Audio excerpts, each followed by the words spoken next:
मौरी पहिनी दुलहा गइले ससुररिया हो। सास पूछेली एक बात, मौरी पहिनी दुलहा गइले ससुररिया हो। सास पूछेली एक बात, कैसन बाड़े दुल्हा पापा तोहरे चाचा हो।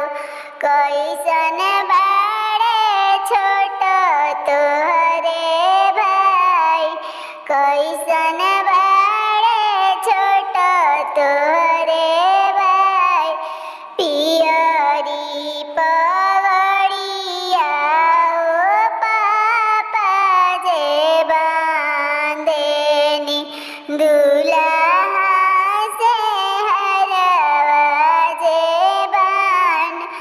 चिन्हऊ ना पइले बरती सब लोगवा हो। सेहारा बांधिया दुल्हा